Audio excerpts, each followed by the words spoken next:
A lot of people have been calling in, especially senior citizens, inquiring about the situation involving pensioners and what might have been promised in the budget, sorry, in the manifesto as far as pensions and so on. Is there any threat to pensioners receiving their standard allowances? Not as far as I know. I mean, we are maintaining, the government pension system is being maintained.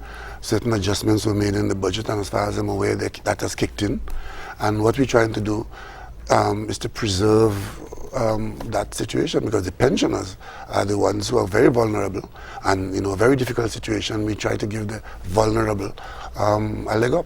What about the situation with the VAT? Because it was part of the manifesto, from 15% to 12.5%. But was it explained at the time that the list of the number of zero-rated items would be reduced, so people are actually complaining now that rather than a reduction, prices have gone up by 12.5%? There are two issues here.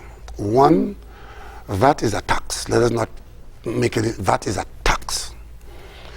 We said that we would lower the tax by 2.5%. That has been done, right, legally. The fact that there are scammers out there trying to still charge 15%, that's a matter for the law.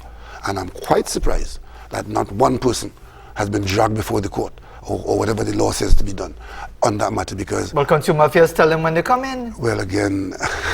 I'm amazed by that. That was... How do you tell... Okay, but no, sorry to interrupt you. That is right up there with the fellow who was on the roof and sat down on a piece of wood and saw it off. Right? But anyway, so that's one aspect of it. We did, in fact, reduce the tax by 2.5%. So VAT in Trinidad and Tobago is 12.5%.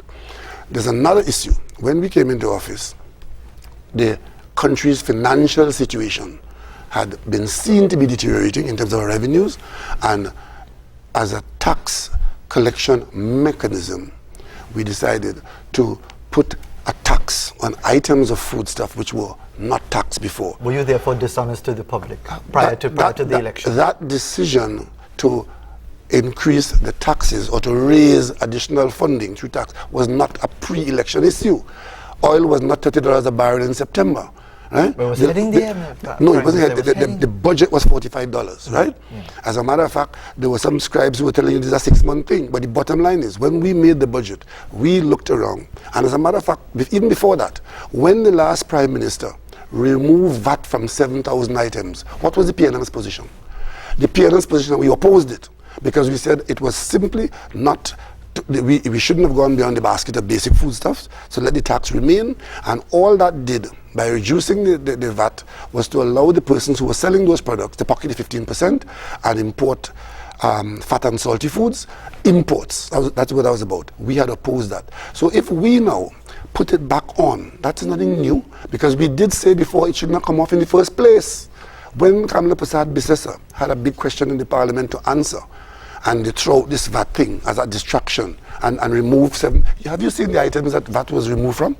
Well, one of these days, we're going to spell them out. And then you will ask yourself, what is the point in removing VAT from that? Is that a basic item that you really should have and not pay tax on? We're saying VAT is a tax.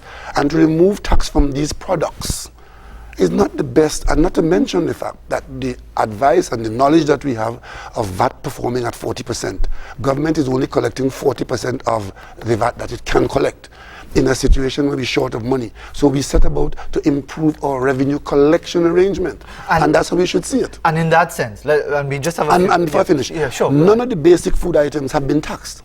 They're still VAT-free. So let us separate the issues. What we consider to be the food items in the basic household basket, including everything in the market and all the fresh products that farmers produce in this country, they're all without VAT.